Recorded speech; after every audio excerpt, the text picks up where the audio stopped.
Annie Jacobsen has an incredibly sexy voice. It's very husky, and she does a lot of interviews. She wrote a book on the phenomenon, Area 51, and she reads her own stuff. And it's just, she's got a super attractive voice. It's very true. Sounds like you gotta listen to it. I think it's very sexy. But her last two books have been on, the one before this one was on nuclear war, and that was kind of weird listening to this, somewhat sexy voice reading to you about, nuclear destruction of the entire, world. And then there's her newest book, which is Biological War, which is even worse than nuclear war, if you can imagine that. Like, the book is just filled with all sorts of super horrific, Hieronymus Bosch levels of craziness that you listen to in your, with this book. And it's this super hot chick describing this hideous, circumstances going on to you. But as I was listening to all this, other than coming to the realization that, Annie Jacobsen has a pretty hot voice, the other realization I came to was you should get a motorcycle. In fact, there's so many different uses for a motorcycle in a scenario like this, like in both the nuclear war, and I put it to you in just about any adventure film that you would watch, Walking Dead, anything like that. But as we all know, people tend to interject themselves into films. I don't know if you do that. I do that. I'm like, how would I deal with this scenario? And I find that just about every scenario, your likelihood of survival, because your ability to reach transportation is much better because you have a motorbike. And, well, motorbikes help you move. And when you're moving, that means you're free. And when you're free, that means you're not enslaved, and you can see where this is going. So, I don't know, just to start the show off with today, you may not have thought about this before, but I'm just saying, you might want to think about the advantages of a motorcycle. Now, I understand there's people who would sit there and say, well, Sean, I don't know how to ride. I didn't know how to ride. You might say, well, Sean, they're expensive. No, they're really not that expensive. You can get used bikes. It's really not that expensive. And you'd say, well, yeah, but then that'll put me outside my comfort zone. And yes, it will. It will put you outside your comfort zone. And more than that, it's going to make your butt hurt. In fact, you're going to be really uncomfortable a bunch of times. You might even hurt yourself. You might drop the bike on yourself. You'll go out into the big, scary world and have to visualize self-reliance, because that's something that comes with motorcycles.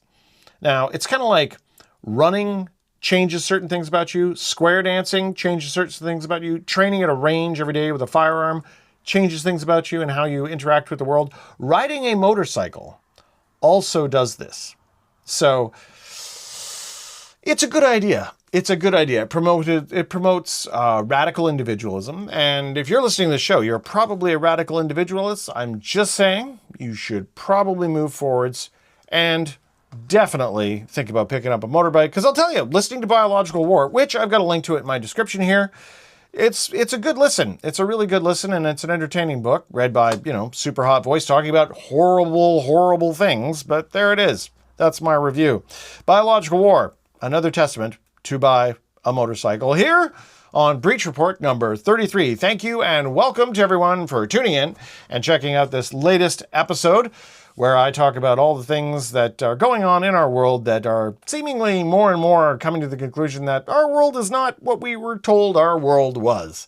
And I don't think we're really not alone, not only in a cosmic level, but in an interdimensional level. And we've got more evidence to back this up. But let's get into today's show, shall we?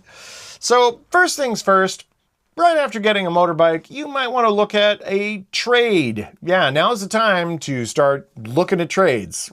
Start looking into that. Start thinking about making the decision. If you're I'm 52, and I've been able to make a bit of a push into that realm. So, if you're younger than me, you should be able to pull this off. Realistically speaking, I think I could still pull it off for another couple of years. But, some trade you might want to look at. Sprinkler systems. Something needs to be installed, put up. It's really, really good. Security cameras. Lots of Red Seal trades. You'd be surprised how many things have Red Seal physical trades where you actually have to have a skill to go out in the world, earn money to do a physical thing inside of a construction environment. And why is that? Why would I say that? Because the AI's decimation is showing up, and we're starting to see it now. AI's decimation of call center jobs has begun, reports Bloomberg. Companies including the Commonwealth Bank of Australia, Microsoft, Uber Technologies, and Hyatt Hotels are using automated chat and phone systems to handle work that previously required humans. In some cases, they've already wiped out a sizable chunks of their customer service operations, together representing thousands of workers. So last year, Hyatt fired 30%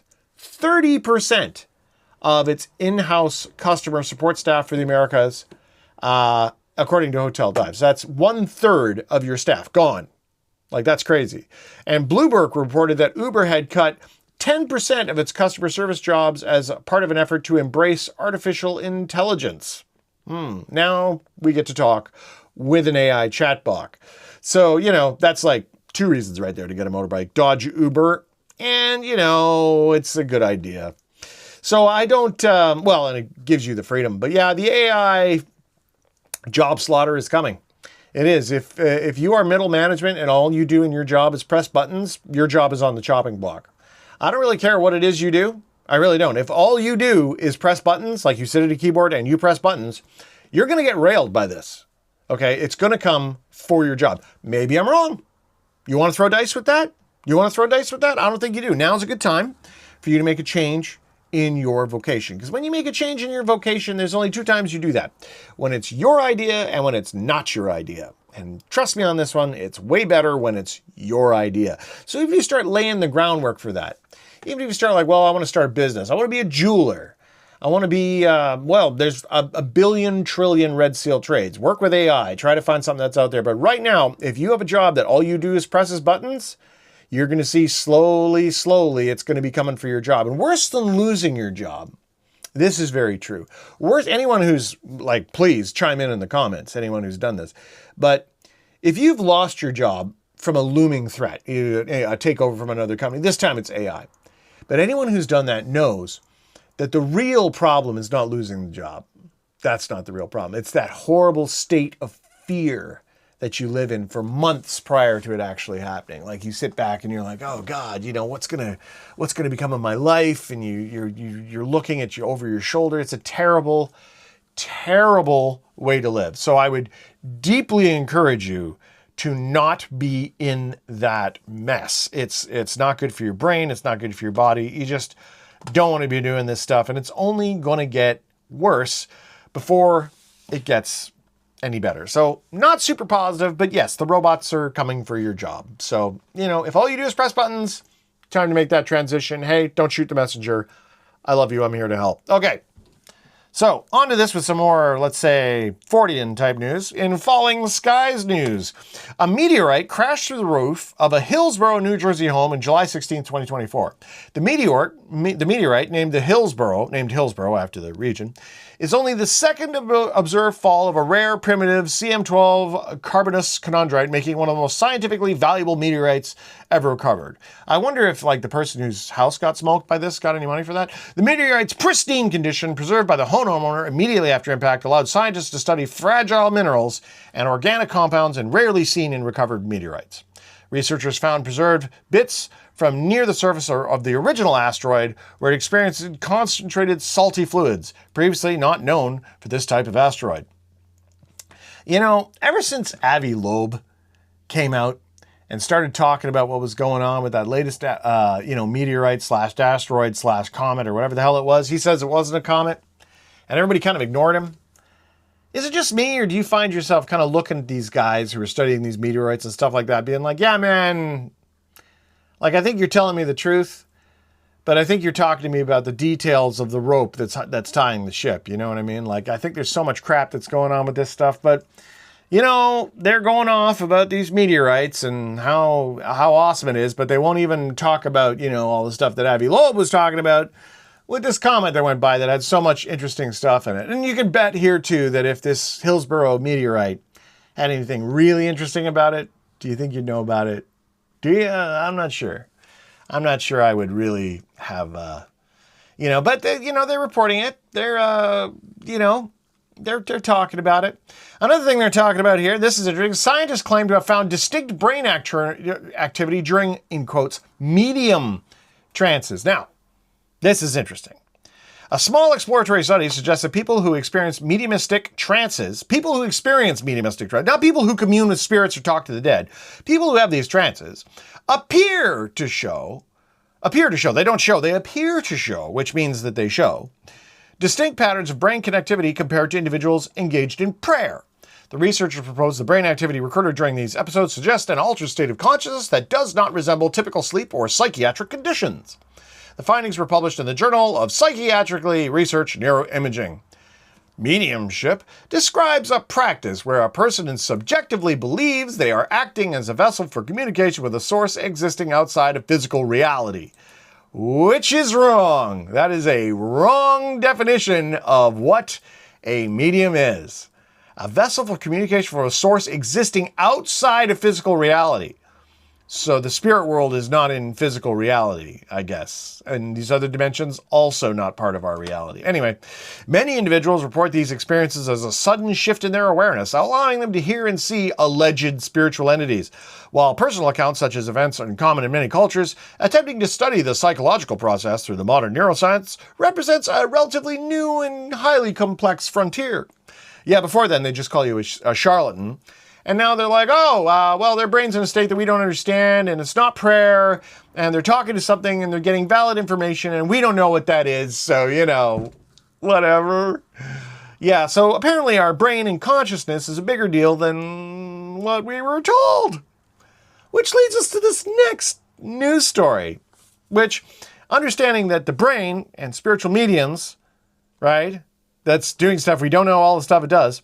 But I'd like to talk to you for a moment now about motorcycles. No, I'm kidding. About the Paracas skulls.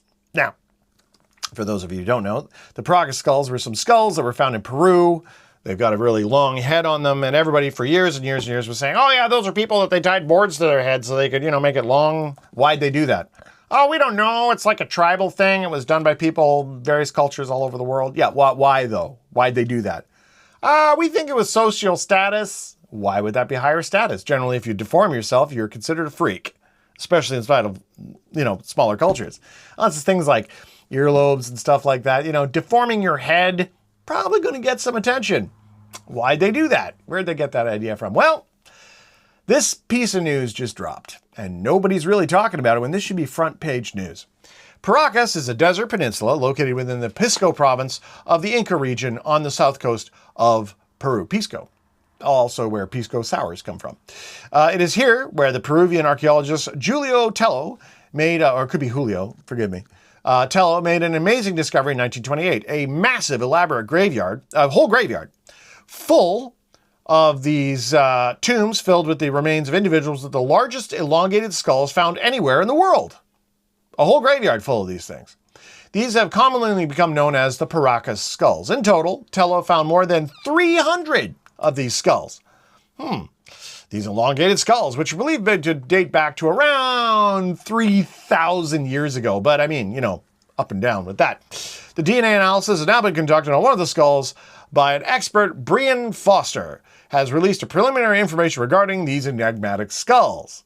It is well known that most cases of skull elongation are the result of cranial deformation, head flattening, or head binding, where they tie the rope and make your head, which it is intentionally deformed by applying a force over a long period of time. It's usually achieved by binding the head between two pieces of wood or binding a cloth. However, while cranial deformation changes the shape of the skull, it does not alter the volume, weight, or other features and characteristics of a regular human skull. So that's like, you take a balloon, you squeeze the balloon changes shape, but the volume of the balloon remains the same, and the weight of the balloon remains the same. It's just changes the shape. Same things. But the Paracas skulls are different.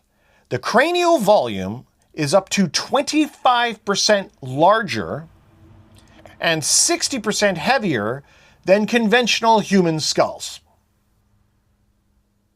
Meaning they could not only have not been intentionally deformed through head binding and flattering, they also contain only one parietal plate rather than two. The fact that the skull's features are not the result of cranial deformation means the cause of the elongation is a mystery and has been for decades. What? So whatever these things are, they're not human, and they have bigger heads than us. 25% bigger brain. Remember the last story where I was talking about the power of the human mind with mediumship? Wow. I wonder what would happen if you had a 25% bigger brain, or maybe parts of your brain that other people don't have.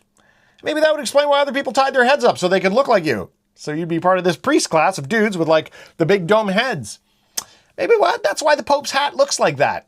You know, with the big thing kind of fits on top, like you got a dome head. I mean, just a thought. Mr. Juan Navarro, owner and director of a local museum called the Paracas History Museum, which houses over a collection of 35 of the Paracas skulls, allowed the taking of samples of 5 of the skulls. Samples were consisted of hair, roots, tooth, skin, and bone. The process was carefully documented via photos and videos. Samples from the 3 skulls were sent to a geneticist, although the geneticist was not given any information about where they came from until after genetic testing, so as not to create preconceived ideas. The results of the DNA analysis of one of the skulls are now back. Brendan Foster, author of more than 10 books on authority and the ancient elongated headed people of South America, has just revealed the primary results and of analysis. It had mtDNA, mitochondrial DNA, with mutations unknown in any human primate or animal so far. Oh. But a few fragments I was able to sequence from the sample indicated these mutations will hold, that if these mutations will hold, we are dealing with a new human-like creature very distant from Homo sapiens, Neanderthals, and Denisovians. Yeah. So there's that. I mean, hey, we discovered a bunch of bodies, 300 of them, in a graveyard of people that aren't people with heads that are bigger than us, that got 25% bigger brains. Yep, that's what we got. But nobody's talking about that. Nope, no talk about that at all. That's not front page news at all, because that would beg some questions, like where did they come from? You know, where did they go? Why were they here? What did they do when they were here? You know, is there, I mean, it wouldn't make sense if like maybe in ancient Peru, I mean, if we go to ancient Peru, do we find like any crazy megalithic stuff anywhere? Like, is there any like big, oh yeah, it's full of it actually. Yeah. Like Sacsayhuaman Man and all the rest of it. Yeah. Yeah. So there it is. But this is not going to get any play. And you could tell somebody that. And it's like saying, hey, you know that 2 planes can't knock down 3 buildings? And they're like, oh, well, whatever. You go, hey, they just found a bunch of skulls in Peru that aren't human, and they got bigger brains than humans do, and they probably had powers. Oh, yeah, whatever. How did we get like this? How did we get to not even give a remote crap about the stuff that's going on in our world that is like so earth-shatteringly mind-numbing? I don't really even understand how it's possible we got to this point. As well, we got another creature sighting. I mean, I hate to call him Bigfoot because clearly, you know, people call it Bigfoot. And I had a conversation with a guy the other day. This guy does not believe in Bigfoot. And come to think of it, I don't believe in Bigfoot either. You know, because when you say Bigfoot, right, they all think of this Harry and the Hendersons, big woolly dude, lives in the forest, talks to people, you know, comes out, be seen, goes back to the forest because he's like, you know, a forest dweller. Right? He's like a natural part of our environment. He's the keeper of the woods. I don't believe in that. No, I don't. Do I think that people are seeing something? Yes, I do. 100%. These people are seeing something. Do I think that thing they're seeing is Bigfoot? No. Do I think the thing they're seeing is leaving these huge tracks? Yes.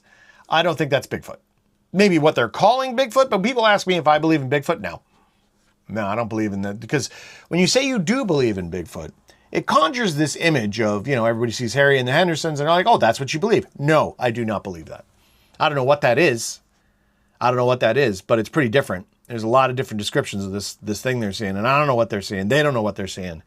But they're not seeing nothing, and they're definitely not seeing an animal. So whatever it is they're seeing, I don't know, but it's not Bigfoot. Maybe it's got some relation to these Paracas skulls guys, because, you know, they do say that Bigfoot has that sagittal crest, like maybe he's got some abilities from his brain. But anyway, got seen again. A man in the early morning drive in Connecticut says that he got up close look at a Sasquatch that crossed the road in front of his car. Like, why would it do that? The remarkable sighting reported to Bigfoot BFRO, which fits their criteria, so it got reported, occurred shortly before 2 a.m. July 5th, as witness Kevin Climas was returning home from a friend's cabin in a community of Volume Town near Pashog State Forest. Slowly driving down a dark road, the middle of the woods, he was suddenly forced to slam on the brakes to avoid hitting this thing that emerged from the forest. The vehicle stopped. Climas clearly observed a bipedal creature standing approximately 8 feet tall, swiftly crossing the road.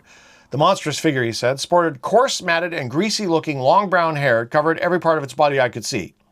Similar to other reports, Climas noted that the creature had slightly conical head, There's that sagittal crest. And inordinately long arms that reached just above its knees. The mystified motorist marveled at the sizable figure crossing the road in a mere 3 steps, moving like on a mission, and vanished into the woods without acknowledging the car had stopped to avoid hitting him. The nerve. I was, and remained, dumbstruck, Climus mused, indicating that it took him around a minute to regain control of my faculties to get the car moving again. Looking back on the sighting, the man was doubtless about what he had seen. Make no mistake, this was not a bear. Yeah, which always amazes me. People, there'll be First Nation guys who've lived in the bush their whole lives. They'll see these things, they report them, and people have the fucking gall to say, oh yeah, that was a bear. Like, you don't think this First Nation guy knows what a bear looks like? This guy could probably tell you the gender of the bear based on its tracks and poop. And you're going to think that this guy doesn't know what a bear looks like? Like, come on, that's pretty insulting, really, to say that to these people. Like, oh my God. Of all the things to say, don't ever say it's a bear to someone. Because, I mean, if they're telling you something that this is this crazy, like, I don't know what to say. Now, I don't know if you're up for a road trip. Because generally, people like to go monster hunting and things of this nature. But I found out about this. This kind of blew my freaky little mind. So in 40 and fish news, as you know, there's these stories about when it rains and there's fish and it rains fish, right? But we never really know what happens. It's happened in history. Unless you're from Honduras, where it happens all the time. What? Yes, in a Honduran town, fish appear on the ground after every major rainstorm. What? In the department of Yoro, Honduras, fish turn up on the ground after large storms. That's very weird. They called it the Department of Yoro. The Luva de Pecas, literally, excuse my total wrecking of Spanish, rain of fish has been reported for over 100 years.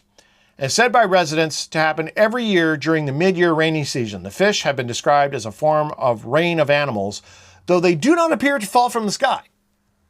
I mean, I don't know if they emerge out of the ground, if that makes it any better. The standard explanation involves waterspouts scooping up fish from the Atlantic Ocean, about 45 miles away. But as the article notes, this might be seen as unlikely due to the improbability of waterspouts collecting fish in the open sea every year in May or June, transporting them directly to Yoro. What? An alternative theory proposes that freshwater fish move from a nearby river to a subterranean cave in response to seasonal changes, then get washed up by heavy rains and stranded where the water recedes. Is there a cave nearby? No. So that's going to get away your washout cave theory. Locals have had an annual Festival de Lluvia de Pecas since 1998, timed to the first major rainfall in May or June. The festivals include a parade and a carnival. Some residents prefer the miraculous explanation, crediting the 19th century Spanish priest named Father Sabirana? Father Suburban, who prayed for 3 days and nights, asking for God for a miracle to help the poor people and provide them with food. After 3 days and nights, God took note, and there came a dark cloud, and many tasty fish fell from the sky. So, the takeaway from this is that in Honduras, in the town of Yoro, every year it rains fish. What? So, maybe there is a waterspout that picks up fish every year like clockwork and then dumps it on the town. Maybe that's a thing. I don't know. Seems pretty unlikely. I mean, is it more unlikely than wherever the hell these fish are coming from? Because, I mean, this is crazy pants. And for it to be happening every year, why hasn't somebody gone down there and sorted that out? Like, hello, doctor's thesis much? You want it, like, I'm sure there's, like, if I was doing a PhD right now, man, I'd be rocking that so hard. And how would I get there? Well, it's Honduras, so I think you'd have to take a boat. But then I'd get a motorbike. I would. But I'm just saying, that's crazy pants that this happens every single year and nobody does anything about it. Like, that's, I had no idea that was a thing. I think that could be on the bucket list of places I want to go check out. So let's talk about immortality news. Yeah, everybody wants to be immortal, but we're not. And sometimes I feel bad about that, but then at other times I feel really good about that. Because think about the kind of people that would be becoming immortal. Yeah, it would look a lot like a vampire, wouldn't be great. Like you'd have the Jeffrey Epsteins of the world doing it. Anyway, in our immortality news, Scientists have uncovered the ultimate limit for human lifespan. It means you could live to be 190 years old. That's it. That's the limit, according to these guys. Now, I don't know if I believe them, because they're scientists, and these are the same safe and effective guys that fed us a bunch of crap over the years. But anyway, I digress. One of the key biological processes involved in aging is the buildup of random mutations in our DNA. And all other signs of aging could be treated. These tiny somatic mutations would still slowly wear down our body's ability to function. Now, scientists at the Skolkovo Institute of Science and Technology in Russia, good, have worked out exactly how long that would give us to live. The bad news for longevity enthusiasts such as Brian Johnson is that humans can't live forever even if we invented the perfect anti-aging medication. But the good news is that the human lifespan could be vastly extended, with an average person living to between 150 and 190 years old. So effectively doubling it. I wonder what a 150-year-old dude would look like. What would your quality of life be like? That's, yeah. Researchers say some people could live far longer than that, up to a theoretical maximum. Some people could live far longer. So the theoretical maximum is not 190. Your theoretical maximum is 627 years old. Can you imagine if, the Rothschilds were able to get to be 627 years old? I mean, I've seen a couple pictures of these cats, and if you were to tell me that they were actually 627 years old, I'd be like, meh, kind of standard fare. These cats are, yeah. But you got to wonder, why do we live so short? Why is it that we have this very short lifespan and then we die? The idea of immortality only works if you don't believe in that you're more than your physical body, right? There's a lot of people believe we're here as some kind of a lesson where we're supposed to improve ourselves, become better people, yada, yada, yada, reincarnation, all that stuff. And there's a lot of evidence for reincarnation, a lot of evidence for reincarnation. Not that everybody gets reincarnated, but there are people who have come back. I mean, there's lots of stuff on it. So if you were an absolute scumbag, and you knew that death was the end because, you wrecked all your karma, there's no way for you to live on, you'd probably really be keen to not die, So I'd be wondering, it'll be interesting to see as this goes forward. But as someone who kind of believes we're more than our physical body, I mean, I'm not in a rush to die, but I don't know if I'd want to. I think I'd wait for that to be out of beta before I'd start messing around with this stuff. Because imagine, how would things even have value anymore? Would things even matter if you could live that long? I mean, think about it, how many times would you get married? How many kids would you have? I mean, we're talking about a total paradigm shift for everything involving humanity, really, as if you were immortal. So I think the thing is not, how much time do you get, right? I think that what's important here is that you do stuff with the time that you have. If all you do is you're all like an evil jerk and you're trying to buy all the fresh water or whatever the hell it is these people talk about at these Bilderberg groups or whatever, is it better to live a short life where you help 1 million people, or is it better to live a long life where you help no one?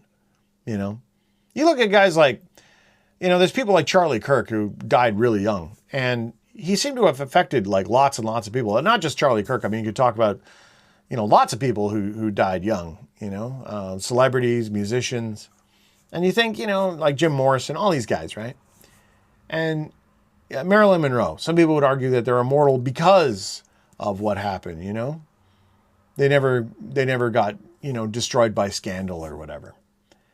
But I do think that I wouldn't go so far as to say that. I would never want anyone to die young. But I do think that the idea of chasing immortality, and when you see these guys that are chasing immortality, it's a bit weird, there's something off about it. We all kind of know it. We all kind of can see it there. It's like Building 7. You're like, yeah, something's not right there. But we can't really put our finger on it. And I think that's what it is. I think that there's something going on there inside that part of reality that's just, I don't know, like we're missing part of the boat. And that's something that you should think about. That's something you should think about. Like, what are you doing in your life day to day that is like making your life better? And by making your life better, what are you doing that like improves the world around you? This is why things like physical skills, even things like industrial art, right? Like if you could build something, if you could make a bathroom where there was never a bathroom before, right? What if you built a house where there was never a house before? What if you could improve things, rather than just dreaming, getting paid for dreams, and then you buy more things? Desire is not an occupation, right? We have to add more to reality than we take away. And I think the vast number of these dudes who are just making money out of money and they're trying to live forever and find more ways to make money out of money, they seem pretty vampiric. And this whole thing seems kind of like a bad idea. So, I don't know. I think that you should probably do more with the life you have versus trying to extend your life even farther so you can try to get more of more and more and more, And in that life, once again, you should buy a motorcycle.